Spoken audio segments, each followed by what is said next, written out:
আমি অন্তত এই এক বছরে এই বাংলাদেশকে যেভাবে দেখেছি, আমি স্পষ্ট করে এটা বলতে পারি, আমরা আমাদের জায়গা থেকে যতই সাধু সাধার চেষ্টা করি না কেন, কেউই নিজের দায়িত্বটা ঠিকমতো পালন করি না।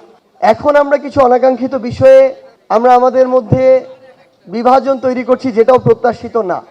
24-25 সালে এসে দাঁড়িয়ে বাংলাদেশের অবস্থা অনেকটা এরকম যে সর্বাঙ্গে ব্যথা ওষুধ দেব কোথা। 5ই আগস্টে দেখা আমাদের এই দেশকে নিয়ে যে আকাঙ্ক্ষাগুলো ছিল তার অধিকাংশই আসলে বাস্তবায়িত হয়নি, এবং আমাদের ওই যে আকাঙ্ক্ষা সেগুলো বাস্তবায়ন হওয়ার জন্য আমাদের যে ফাইট, তার বিরুদ্ধে পুরাতন এস্টাবলিশমেন্টের যারা, তারাও খুব শক্তিশালী একটা ফাইট করছে যেন আমাদের কাঙ্ক্ষিত বাংলাদেশটা না হয়।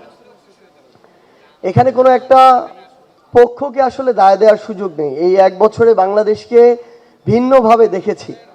আগে সাধারণ জনগণ হিসেবে দেখা হয়েছে, যেভাবে আমরা অধিকাংশই দেখি, এবার একটু আলাদাভাবে দেখার সুযোগ হয়েছে।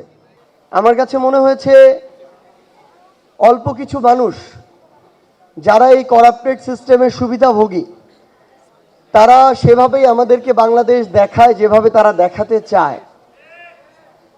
এবং এই মুহূর্তে বা বিগত বছরের পর বছর ধরে 24-25 সালে এসে দাঁড়িয়ে বাংলাদেশের অবস্থা অনেকটা এরকম যে সর্বাঙ্গে ব্যথা ওষুধ দেব কোথা। আসলে আমরা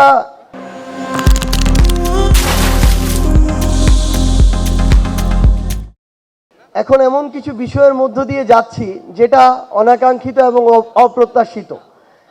সেটা হতে পারে যে এই জুলাইয়ে কার কতটুকু ভূমিকা, এগুলো নিয়ে যেমন আমাদের কথা বলার কথা না, ঠিক তেমনি এখন আমরা কিছু অনাকাঙ্ক্ষিত বিষয়ে আমরা আমাদের মধ্যে বিভাজন তৈরি করছি, যেটাও প্রত্যাশিত না। আমাদের এই যে ক্ষত বাংলাদেশে তৈরি হয়েছে, এটা কিন্তু 16 বছরের ক্ষত না, এটা 53-54 বছরের একটা ক্ষত, 71 পরবর্তী সময় থেকে। এই ক্ষত কখনো এক বছরে পূরণ হবে না। তো আমরা আসলে এই মুহূর্তে, আমি অন্তত এই এক বছরে এই বাংলাদেশকে যেভাবে দেখেছি, আমি স্পষ্ট করে এটা বলতে পারি, আমরা আমাদের জায়গা থেকে যতই সাধু সাধার চেষ্টা করি না কেন, কেউই নিজের দায়িত্বটা ঠিকমতো পালন করি না। এই জন্যই বাংলাদেশের এই মুহূর্তে এই অবস্থা। আমি আমার দায় স্বীকার করে নিচ্ছি, অভ্যুত্থান পরবর্তী সময়ে আমার যতটুকু আমার জায়গা থেকে করার কথা ছিল আমি ততটুকু করতে পারিনি।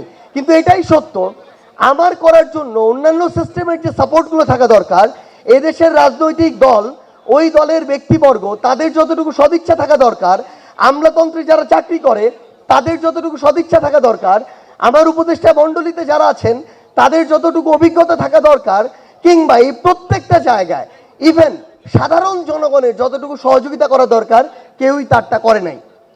সো সবচেয়ে বড় কথা হচ্ছে, আমরা যে বাংলাদেশটা পেতে চাই, এই বাংলাদেশটা আমরা পাবো, কিন্তু পেতে সময় লাগবে। এবং সবচেয়ে গুরুত্বপূর্ণ কথা হচ্ছে, 24 পূর্ববর্তী সময়ে হাসিনা এই বাংলাদেশকে যেই পর্যায়ে নিয়ে গিয়েছিল, যেই স্বৈরাচারী সিস্টেম তৈরি করেছিল, আমার ওই জুলাই যোদ্ধা ভাইয়ের সাথে গলা মিলিয়ে আমি বলতে চাই, বাংলাদেশে যে কেউ যে কোনো ফরম্যাটে যে কোনো ব্যক্তিকে সামনে রেখে এটা আর কোনোদিন করতে পারবে না। এই সুযোগটা এই বাংলাদেশে হবে না।